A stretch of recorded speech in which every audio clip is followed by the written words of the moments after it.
Like a lot of people, one of my childhood dreams was to become a Jedi. So the question is, can this game fulfill that dream, and should you play Star Wars Jedi Fallen Order?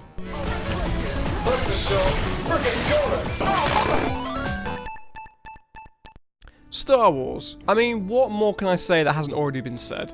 A film franchise that exploded into the juggernaut that it is today. I grew up on the original trilogy and loved everything about them. I got the toys, I had the Lego, I had the VHS tapes.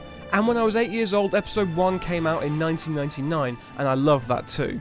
And even though now as I'm a little older and my opinions have shifted, I can still rely on the original trilogy to be fantastic, no matter what age. And it's the same for its games as well, so many fantastic ones like Rogue Squadron, Pod Racer, Super Star Wars, Force Unleashed, Battlefront 1 and 2 on the PS2, even Lego Star Wars. But very few can capture that feeling I had from the original trilogy. Until Star Wars Jedi Fallen Order.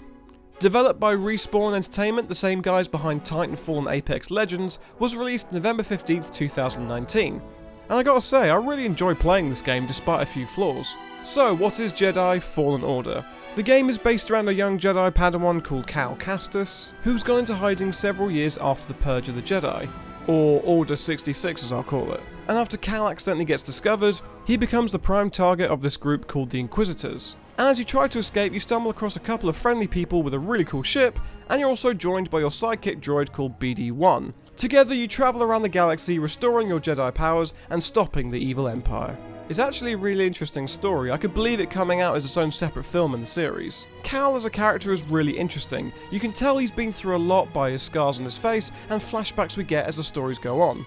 And also he's not too cocky that he's unlikable.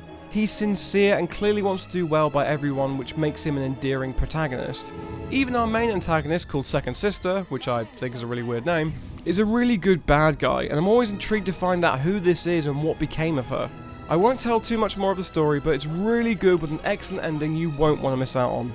The visuals of this game are fantastic, outstanding, gorgeous, when they work.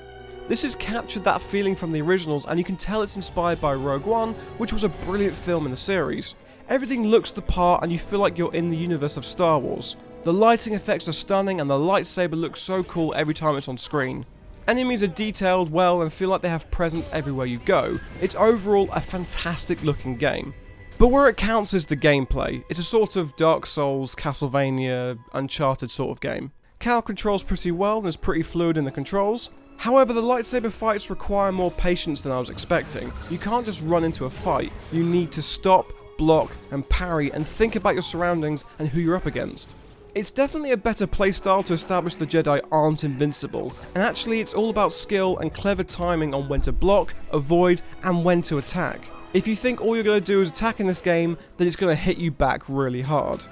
There are even these meditation spots that act like bonfires from Dark Souls that allow you to use your skill points you gain from experience to upgrade Cal, like different force abilities, extra health, more damage. You can also rest, which means your health and stim packs, which act like on-the-go medikits, are restored, but every enemy is also restored, which means every single enemy you came up against are now back. So you have to think about when you can use these abilities. They've also introduced this really cool redemption system as well. If you can find the person that killed you and strike them, you gain back all your experience points you lost when you died. It's very Dark Souls but with a twist. It's tough but fair, and it's forced me to stop rushing into every fight thinking I'm unstoppable, which is really tough for me because my playstyle is run in head first. Enemies also get harder as the game progresses, which means every fight turns into a tense heart-beating rush. I love the gameplay in this game. The lightsaber feels heavy and brutal, force moves feel like they take a toll on Cal, I feel like a Jedi and it's great. Also, exploration is rewarded as you go off the beaten path. And as you progress throughout the game, paths that weren't accessible the first time around become available over time with upgrades, which adds to later exploration. You find mainly cosmetic items around the world, like different outfits for Cal, BD and the ship. You can also find different parts for your lightsaber, which is a nice added touch that makes it your own creation, even though you don't notice it that much in game, apart from obviously when you change the colour of the lightsaber. I put the difficulty on Jedi Master because I wanted to challenge myself, and boy, it tested the hell out of me. It sadly doesn't do anything new. It's using mechanics from other games but refining them and mashing them together. It's good, but it's not groundbreaking. It used the Dark Souls format but made it accessible for any audience. Like me, I guess. Although now I'm off to attempt Bloodborne for the third time. The sound design is really good. Every time that lightsaber comes out, it reminds me, this is Star Wars. The soundtrack feels like it's right out of the films, and it adds to this detailed galaxy. However, we've now come to my issues with the game. It's a technical mess. It lags in places, there's texture pop-ins, my PS4 sounds like it's about to take off all the time, it's working this hard to run it. But most of the time it has spikes of stutter, or maybe moving across areas, it will pause and take a moment to load. It just doesn't feel optimised for the PS4, and it really shows.